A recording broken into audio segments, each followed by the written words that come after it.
7 വയസ്സുള്ള 2 പെൺകുട്ടികളെ ലൈംഗിക ചൂഷണത്തിനിരയാക്കിയ ഓട്ടോ ഡ്രൈവർക്ക് സ്വന്തം ജാമ്യം. കണ്ണൂർ കതിരൂർ സ്വദേശിയായ കെ മിൽജാദിനെയാണ് തലശ്ശേരി പോക്സോ കോടതി ജാമ്യത്തിൽ വിട്ടത്. വിവാഹ ചടങ്ങിന് എത്തിയപ്പോഴാണ് പെൺകുട്ടികളെ യുവാവ് ചൂഷണം ചെയ്തത്. മുൻപ് ലഹരി കേസുകളിലും പ്രതിയായ യുവാവിന് പോക്സോ കേസിൽ ജാമ്യം ലഭിച്ചതിൽ അസാധാരണത്വമെന്ന് പോലീസ്. വിവരങ്ങളുമായി മിഥുൻ പിള്ള ചേരുകയാണ്. മിഥുൻ, ഏത് സാഹചര്യത്തിലാണ് സ്വന്തം ജാമ്യം ലഭിച്ചിരിക്കുന്നത്? പോലീസ് പറയുന്ന അല്ലെങ്കിൽ ഒരു വ്യക്തതയും എന്താണ് ഇതിൽ?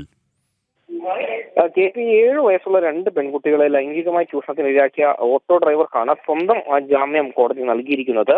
കണ്ണൂർ കതിരൂർ സ്വദേശിയായ മിൽജാദിനെയാണ് തലശ്ശേരി പോക്സോ കോടതി ജാമ്യത്തിൽ വിട്ടത്. വിവാഹ ചടങ്ങിന് എത്തിയപ്പോഴാണ് ഇയാൾ ഈ പെൺകുട്ടികളെ ചൂഷണം ചെയ്തത്. മിഠായി നൽകി നടിച്ച ശേഷമാണ് കുട്ടികളോടുള്ള അതിക്രമം. മുൻപ് ലഹരി കേസുകളിലും പ്രതിയായ യുവാവിന് പോക്സോ കേസിൽ ജാമ്യം ലഭിച്ചതിൽ അസാധാരണത്വം ഉണ്ടെന്നാണ് പോലീസ് പറയുന്നത്. മാത്രമല്ല, ഇയാൾക്ക് ജാമ്യം കിട്ടിയതിൽ അഭിഭാഷകരും അമ്പരന്നിരിക്കുകയാണ്. സ്വാഭാവികമായും പോക്സോ കേസുകളിൽ സാധാരണഗതിയിൽ ഈ ഇത് അതായത് കിട്ടാത്തതാണ്. പക്ഷെ ഇവിടെ ജാമ്യം കിട്ടിയിരിക്കുന്നു. അറസ്റ്റ് ചെയ്ത് കോടതിയിൽ ഹാജരാക്കിയപ്പോഴാണ് ഇയാളെ സ്വന്തം ജാമ്യത്തിൽ.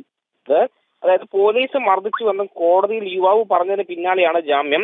എന്നാൽ മർദ്ദന ആരോപണം തെറ്റാണ് എന്ന് പോലീസും പറയുന്നുണ്ട്. അപ്പോൾ ഏതായാലും ഈ സംഭവം ഒരു അസാധാരണത്തിലുണ്ട് എന്നാണ് പോലീസും അഭിഭാഷകരും ഇപ്പോൾ പറയുന്നത്. KP ശരി, മിഥുൻ പിള്ളയാണ് കണ്ണൂരിൽ നിന്നും വിശദാംശങ്ങൾ നൽകിയത്.